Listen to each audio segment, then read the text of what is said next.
नमस्कार, बुलेटिन में आपका स्वागत है। मैं हूं आपके साथ जीनत सिद्दीकी। शुरुआत करते हैं बुलेटिन की बड़ी खबर के साथ। प्रियंका गांधी की अगर हम बात करें, उन्होंने मायावती पर निशाना साधा है। उन्होंने मायावती को बीजेपी का घोषित प्रवक्ता करार दिया है। मायावती लोकतंत्र की हत्या करने वालों के साथ हैं। बीएसपी ने जारी किया था व्हिप। राजस्थान में कांग्रेस के खिलाफ वोटिंग का उन्होंने जो है व्हिप जारी किया। विधायकों को कहा था उन्होंने परसों, और उसके बाद आप देखिए कि प्रेस कॉन्फ्रेंस आज करती हैं और ये बताती है, बाकायदा आरोप लगाती है कांग्रेस पर, मुख्यमंत्री अशोक गहलोत पर, कि उन्होंने धोखा दिया और लोकतंत्र की हत्या कर रहे हैं। और उसके बाद वो कहती है कि मजबूर होकर उन्हें ये बात कहनी पड़ रही है। प्रियंका गांधी ट्वीट करके बाकायदा जवाब दे रही हैं और सबसे बड़ी बात, सबसे बड़ा आरोप, उन्होंने मायावती को बीजेपी का अघोषित प्रवक्ता कहा है। भाजपा के अघोषित प्रवक्ताओं ने भाजपा को मदद की, व्हिप जारी की है मदद के लिए। लेकिन ये केवल व्हिप नहीं है, बल्कि लोकतंत्र और संविधान की हत्या करने वालों को क्लीन चिट है।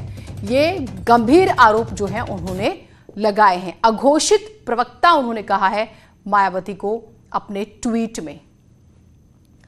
राजस्थान का सियासी संकट आप देख रहे हैं। राजस्थान, अगर हम बात करें मुख्यमंत्री अशोक गहलोत की, क्योंकि बीएसपी के विधायक उनके साथ हैं और ये कहा जा रहा है लगातार, और मायावती, देखिए जब सरकार बनी थी उस वक्त भी विवाद हुआ था और नाराजगी जो है वो उन्होंने पहले भी दिखाई और एक बार फिर से दिखाती हुई नजर आई। और आज तो बाकायदा प्रेस कॉन्फ्रेंस करके उन्होंने ये बात कही, खुद मीडिया के सामने आकर।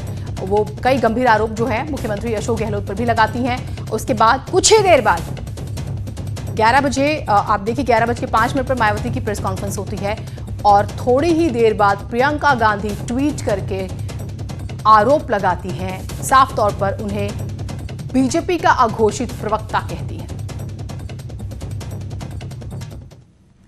दरअसल बसपा सुप्रीमो मायावती ने राजस्थान के राजनीतिक संकट पर मंगलवार को प्रेस कॉन्फ्रेंस कर मुख्यमंत्री अशोक गहलोत पर करारा हमला बोला। कहा, कांग्रेस की अशोक गहलोत सरकार जो है उसे सबक सिखाया जाए। अपने 6 विधायकों के लिए व्हिप जारी करते हुए मायावती ने कहा है कि सभी विधायक कांग्रेस सरकार के खिलाफ वोट करेंगे। और उन्होंने कहा, गहलोत सरकार पर आरोप लगाते हुए कि चुनाव परिणाम आने के बाद बीएसपी ने बिना शर्त कांग्रेस को समर्थन दिया, लेकिन बदनीयती से सभी विधायकों का विलय करवा लिया गया। मीडिया से बात करते हुए मायावती ने कहा है, राजस्थान चुनाव का नतीजा आने के बाद बीएसपी ने कांग्रेस को बिना शर्त के समर्थन दिया था। बहुत दुख की बात है कि गहलोत ने सीएम बनने के बाद बदनीयती दिखाई और क्षति पहुंचाने के लिए बीएसपी को राजस्थान में उन्होंने विलय करने की गैर कानूनी कार्रवाई की। यही कृत्य पिछली सरकार में भी किया गया था। बीएसपी को बार बार धोखा दिया गया, लिहाजा ये कदम उठाया गया है। कि राजस्थान में चुनावों के उपरांत जब इस बार असेंबली का चुनाव हुआ था, तो नतीजा आने के बाद बीएसपी ने कांग्रेस पार्टी को अपने 6 विधायकों का पूर्ण समर्थन बिना शर्त के दिया था, जिससे कि यहाँ सांप्रदायिक ताकतों को दूर रखा जा सके। लेकिन दुख की बात यह है कि श्री गहलोत ने अपने मुख्यमंत्री बनने के बाद अपनी बदनीयती से बीएसपी को राजस्थान में गंभीर नुकसान पहुंचाने के लिए हमारे सभी 6 विधायकों को असंवैधानिक तरीके से कांग्रेस में विलय करने की गैर कानूनी कार्रवाई की। प्रियंका गांधी ने सीएम योगी को भी पत्र लिखा। यूपी में खराब कानून व्यवस्था को लेकर उन्होंने पत्र लिखा है। प्रदेश की जनता परेशान है, कानून व्यवस्था ठीक करें मुख्यमंत्री। यूपी में बढ़ रही है अपहरण की घटनाएं। तो यहां पर फिर से लेटर लिखा गया है मुख्यमंत्री योगी आदित्यनाथ को, और इस बार क्राइम बहुत बड़ा विषय है, अपहरण की घटनाओं को लेकर। आपने देखा होगा ट्विटर पर अमूमन हर बड़ी घटना पर प्रियंका गांधी ट्वीट करती हैं, और उसके बाद इस बार उन्होंने लेटर लिखा है बाकायदा और कहा है कानून व्यवस्था ठीक करें मुख्यमंत्री, यूपी में बढ़ रही हैं अपहरण की घटनाएं। रंजीता हमारे साथ, हमारी सहयोगी जुड़ी हुई हैं। रंजीता, ट्विटर पर तो सवाल हो ही रहे थे कानून व्यवस्था को लेकर, अब लेटर भी शुरू हुए हैं।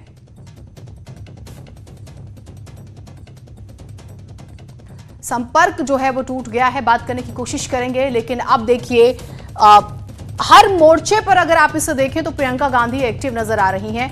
ट्विटर पर वो हर दूसरे दिन प्रश्न करती हैं कानून व्यवस्था को लेकर, अपहरण की घटनाओं को लेकर। आपने देखा गोंडा, कानपुर, उसके बाद हम गाजियाबाद में क्राइम की घटनाएं देख रहे हैं। लगातार जिस तरीके से घटनाएं सामने आ रही हैं वो उस पर सवाल करते हुए और पत्र लिखा है उन्होंने मुख्यमंत्री योगी आदित्यनाथ को और सवाल किए हैं, ध्यान देने की बात कही है। कहा है प्रदेश की जनता परेशान है, ये बात वो कह रही है। कानून व्यवस्था ठीक करें मुख्यमंत्री।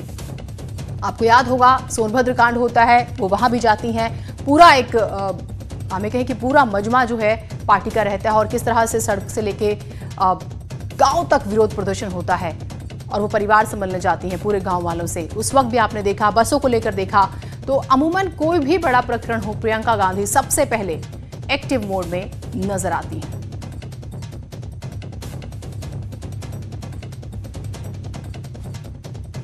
तो यूपी में अपराध की घटनाएं बढ़ रही हैं, अपहरण की घटनाएं बढ़ रही हैं और ये लेटर जो हम आपको टेलीविजन स्क्रीन पर दिखा रहे हैं लगातार। और कानून व्यवस्था की बात जब हम कर रहे हैं तो न सिर्फ प्रियंका गांधी, मायावती जब प्रेस कॉन्फ्रेंस करती हैं तो वो बाकायदा कहती हैं कि बसपा के शासनकाल से आप सबक लीजिए, हमने 4 बार शासन किया है और वहां पर कैसे कानून व्यवस्था मेंटेन की गई, जरा सुनिए। देश में जो इस समय कानून व्यवस्था चल रही है उसके बारे में भी मैं कहना चाहूँगी कि उत्तर प्रदेश में वर्तमान में कानून का नहीं बल्कि गुंडों, बदमाशों, माफियाओं, अपहरणकर्ताओं, बहन बेटियों की इज्जत आबरू लूटने वालों का राज चल रहा है, डकैतों का राज चल रहा है, चोरों का राज चल रहा है।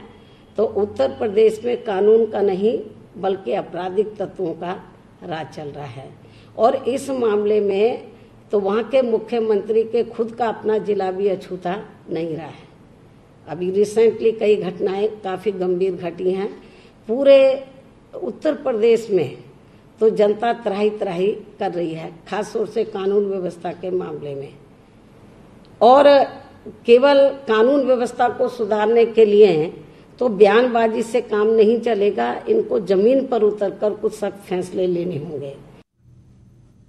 तो लगातार आपने सुना किस तरह से सवाल जवाब हो रहे हैं, न सिर्फ मायावती, न सिर्फ प्रियंका गांधी, बाकायदा अखिलेश यादव भी बहुत सारे सवाल ट्वीट के जरिए करते हैं और यही हम लगातार देख भी रहे हैं। अजीत सिंह हमारे साथ, हमारे सहयोगी जुड़े हुए हैं। अजीत, सबसे बड़ी बात यह है कि क्या इसे चौतरफा दबाव समझा जाए? हम मायावती को हमने सुना और वो तो ये कह रही है कि आप सबक लीजिए, हमने कैसे शासन चलाया। प्रियंका गांधी कहती है जनता बहुत परेशान है और उसके बाद अखिलेश यादव के ट्वीट्स भी हमने कई बार पढ़े और वो भी यही कहते हैं कि यहाँ पर गुंडा राज है। देखिए बिल्कुल जीनत, क्योंकि अभी तो राम मंदिर का मसला चल रहा है, लेकिन अब इसके बाद उत्तर प्रदेश में 2022 का चुनाव है। चाहे मायावती हो या प्रियंका गांधी, उनके जो ट्वीट्स हैं वो 2022 को लेकर होते हैं। आज प्रियंका गांधी ने देखा, आपने ट्वीट किया और सीधे तौर पर मायावती पर निशाना साधा और कहा भाजपा के जो अघोषित प्रवक्ता हैं वो भाजपा की मदद के लिए व्हिप जारी कर रहे हैं, बल्कि उन्होंने सावधान कहा कि संविधान की हत्या करने वालों को क्लीन चिट दी जा रही है। तो वहीं अगर आप देखिए कि मायावती ने प्रेस कॉन्फ्रेंस की, उसने साफ तौर पर कहा कि बसपा के राज में कानून ठीक था, उससे सबक लें। इस वक्त मुख्यमंत्री का चित भी अछूता नहीं है। तो कहीं ना कहीं एक दूसरे पर जो आरोप प्रत्यारोप का जो दौर है अब 2022 तक लगातार देखने को मिलेगा, क्योंकि बीजेपी जिस तरह से अपनी स्ट्रेटजी बनाती है उसको लेकर, चाहे कांग्रेस हो, बीजेपी हो, अखिलेश यादव हो, सभी लोग इस बात को लेकर जरूर चिंतित रहते हैं कि आखिर इनके किले को गिराया कैसे जाए। तो ये कोई आसान बात नहीं। फिलहाल राजस्थान की सियासत पर मायावती का वार है तो प्रियंका गांधी का उनके ऊपर अटैक है और मायावती लगातार मुख्यमंत्री के क्षेत्र पर या बीजेपी पर अटैक कर रही है। तो जो ये ट्वीट्स हैं, ट्वीट वार, ये लगातार आपको देखने को आगे भी मिलते रहेंगे। फिलहाल आज दोनों ही बड़े नेताओं ने, मायावती और प्रियंका गांधी ने एक दूसरे के ऊपर निशाना साधा। उन्होंने वहां हुप जारी करने की बात की, उन्होंने कहा कि वो मदद कर रही हैं, तो वहीं प्रियंका गांधी ने कहा कि ये अघोषित जो है प्रवक्ता है भाजपा के। तो अब आपको ऐसी चीजें आने वाले समय में भी देखने को मिलेगी। बिल्कुल, ये तो ठीक, आपने बहुत बारीकी से जो राजस्थान प्रकरण और फिर 2022 का भी जिक्र किया और जो बढ़ते क्राइम को लेकर बहुत ज्यादा सवाल उठाए जा रहे हैं और दबाव बनाने की कोशिश की जा रही है, उसमें कहां पे निगाहें और कहां पे निशाना समझा जाए? देखिए बिल्कुल, क्योंकि मायावती भी इस बात को बहुत बखूबी समझती हैं कि उत्तर प्रदेश जो कि बड़ा सूबा है, देश का सबसे बड़ा सूबा है, दिल्ली का रास्ता यूपी से जाता है, लिहाजा उत्तर प्रदेश में कानून व्यवस्था को लेकर ही मायावती की सरकार आई थी और फिर भ्रष्टाचार को लेकर उनकी सरकार चली गई। मायावती इस बात को बहुत बखूबी समझती हैं कि अगर हम लॉ एंड ऑर्डर का मुद्दा उठाएंगे तो शायद हम अपनी सियासत में कामयाब होंगे। लेकिन अभी बीजेपी के किले को गिराना शायद मायावती, प्रियंका गांधी या अखिलेश यादव के लिए आसान नहीं होगा, क्योंकि उन्हें जमीन पर उतरना होगा और सिर्फ ट्विटर से आगे काम नहीं चलने वाला। इसीलिए एक कोई भी मसला होता तो आप देखिए, चाहे मायावती हो, चाहे अखिलेश यादव हो, चाहे प्रियंका गांधी हो, कानून व्यवस्था पर तो फौरन उनका ट्वीट आ जाता है। लेकिन बहुत सारे ऐसे मुद्दे होते हैं जिन पर कोई भी पार्टी ट्वीट नहीं करती। तो ये सब जनता भी समझती है और आने वाले वक्त में लोगों को सड़क पर उतरना पड़ेगा उत्तर प्रदेश का रास्ता तय करने के लिए। बिल्कुल, ये सीजनल और सिचुएशनल जो पॉलिटिक्स है उससे बहुत ऊपर उठना होगा। बहुत शुक्रिया, आप हमारे साथ जुड़े और दोनों ही पहलुओं पर, राजस्थान प्रकरण और उसके बाद अगर हम बात करें प्रदेश का क्राइम, दोनों पर ही बारीकी से जानकारी दी। नोएडा के सेक्टर 15 में एक 70 साल की महिला की हत्या से इलाके में सनसनी मच गई है। महिला के परिजन विदेश में रहते हैं। वारदात के वक्त वो घर पर अकेली थी। पुलिस ने मौके पर पहुंचकर शव को पोस्टमार्टम के लिए भेजा है। लूट की वारदात को अंजाम देने के दौरान हत्या की आशंका भी जताई जा रही है। तो नोएडा में 70 साल की बुजुर्ग महिला की हत्या, लूट के दौरान यह हत्या की गई है, ऐसी आशंका शुरुआती जांच में नजर आई है। परिवार वाले विदेश में रहते हैं। जो बुजुर्ग महिला थी वो अकेले रह रही थी। तो ये बड़ी खबर। अमित सिंह हमारे साथ, हमारे सहयोगी जुड़े हुए हैं। अमित, पूरी खबर बताइएगा।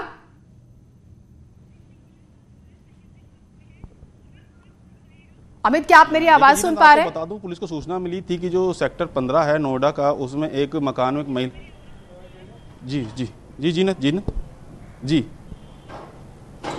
जी अपनी बात पूरी कीजिए। जीनत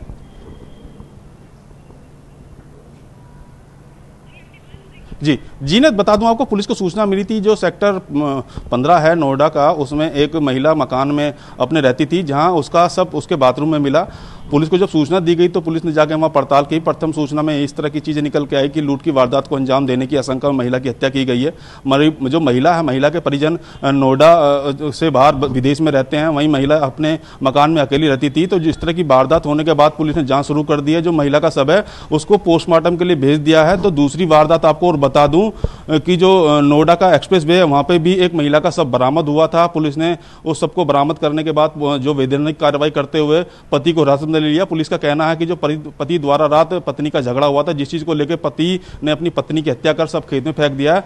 पुलिस ने वहां पर भी सबको कब्जे में लेके पोस्टमार्टम के लिए कार्रवाई करनी शुरू कर दी है। पुलिस का दावा है कि जल्द ही जो दूसरी वारदात है सेक्टर 15 वाली, जहां महिला का सब बरामद हुआ, उसका भी खुलासा कर दिया जाएगा। और तीसरी जो वारदात है दिन दहाड़े लूट की वारदात है, जहां 4 कार सवार बदमाशों ने एक युवक को 1.5 लाख रुपए लूट कर फरार हो गई। वहीं जो युवक था वो महामाया के पास खड़ा हुआ था, जहां 4 युवक कार से आते हैं, उसको लिफ्ट देने के बहाने बैठा लेते हैं। जहां युवक के साथ मारपीट करते जो कार सवार थे वो 1.5 लाख रुपए लूटकर वहां से फरार हो गए। वहां पुलिस भी अब इस मामले की जांच पड़ताल कर रही है कि ये युवक कहां से आया था, कहां जा रहा था और ये बदमाश कौन है और कहां के रहने वाले हैं। पुलिस इसका भी जल्दी खुलासा करने की दावा कर रही है। जी बहुत शुक्रिया। दबाव पुलिस पर भी चौतरफा है। लगातार हम देख रहे हैं कि इस तरह के मामले बढ़ते जा रहे हैं और अब कई मामले एक दिन में सामने आ रहे हैं, लिहाजा पुलिस पर भी दबाव है। गाजियाबाद में बदमाशों के हौसले इस कदर बुलंद हैं कि उन्हें खाकी का कोई खौफ नहीं रहा। ताजा मामला चिरंजीव विहार का है, जहां पर किसान परिवार में डकैती होती है। परिवारों को बंधक बनाया जाता है डकैतों की तरफ से और जमकर लूटा जाता है। लाखों रुपए के जेवरात, नकदी लूट ली जाती है। बदमाश फरार हैं, जो डकैत थे वो फरार है। पुलिस ने मामले की जांच शुरू कर दी, लेकिन वारदात के बाद पूरे इलाके में दहशत है।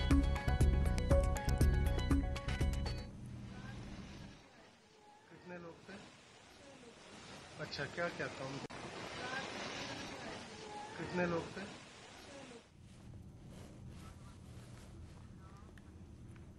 उधर एटा के जतौली गांव में आपसी रंजिश में एक 3 साल की मासूम बच्ची की हत्या कर दी जाती है। बच्ची घर के बाहर खेल रही होती है और देर रात तक बच्ची जब घर नहीं लौटती है तब परिवार वाले खोजबीन शुरू करते हैं और इसके बाद पुलिस को खबर दी जाती है। बच्ची के परिजनों ने पड़ोस के 5 लोगों के खिलाफ हत्या का आरोप लगाया है। 3 साल की बच्ची की हत्या कर दी गई। और एटा से खबर है, खुलेआम जुए की अगर हम बात करें, फड़ लगी नजर आ रही है। पुलिस कोई कार्रवाई नहीं कर रही। ऐसा ही एक वीडियो छछेना गांव का वायरल हो रहा है, जिसमें दर्जनों लोग धड़ल्ले से बेखौफ होकर जुआ खेल रहे हैं। सूत्रों के मुताबिक इलाके में पुलिस के इशारे पर ही जुआ खिलाया भी जाता है। यह भी गंभीर आरोप लगा है। नहीं तो मैं बात करके देख लेते हैं कि वहाँ कितने का बन जाएगा, तो उस हिसाब से फिर मैं उसमें जो एडवांस लाख पैसे डाल देता तो बनता रहता। फिर मैं चाहे रक्षाबंधन के बाद आता, कभी भी आता, तैयार तो मिलता कम से। आप सभी का 5 अगस्त को अयोध्या में राम मंदिर का शिलान्यास होगा। 3 अगस्त को रक्षाबंधन है। इसे लेकर अयोध्या में भी तैयारियां हो रही है। अयोध्या में राम मंदिर के समर्थक मुस्लिम बहनें इस बार पीएम मोदी और सीएम योगी के लिए राखी तैयार कर रही हैं, जिसे वो डाक द्वारा भेजेंगी। साथ ही वो संघ के इंद्रेश जो हैं उन्हें भी राखी भेजेंगी। ये बहनें रामलला के लिए भी राखी तैयार कर रही हैं। मुस्लिम बहनों ने हिंदू मुस्लिम एकता की भी दुआ की।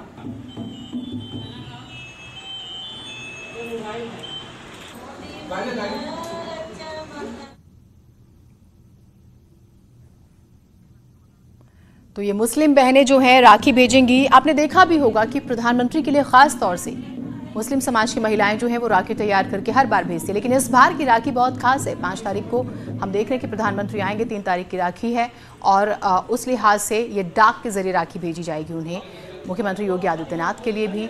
और यही कोशिश कि अमन चैन से रहा जाए और अयोध्या पहले की तरह खूबसूरत और शांत रहे, जो हमेशा से थोड़ा विवादों को लेकर चर्चा में रहती थी, अब सब कुछ बहुत अच्छा हो जाए। तो प्रधानमंत्री को यानी पीएम और सीएम दोनों को राखी भेजेंगी ये बहनें।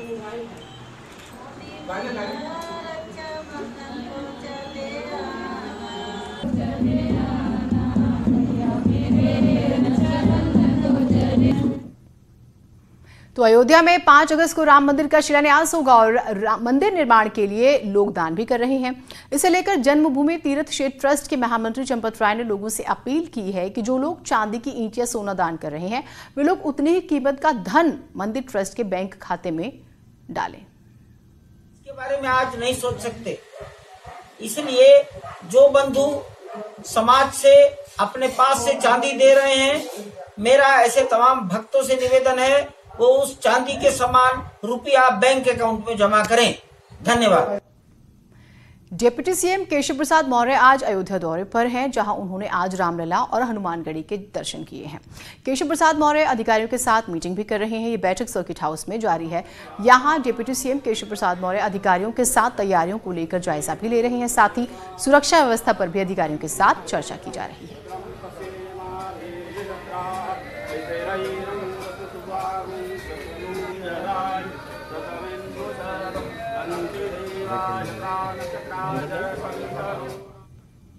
उधर श्री राम जन्मभूमि ट्रस्ट के महामंत्री चंपत राय ने कहा है कि राम मंदिर की नींव में टाइम कैप्सूल रखने जैसी बातें गलत हैं और काल्पनिक बातों पर लोग विश्वास ना करें। अलग अलग स्रोत से समाचार आ रहा है कि 5 अगस्त को कोई टाइम कैप्सूल जमीन के नीचे रखा जाएगा। यह समाचार गलत है, मनगढ़ंत है।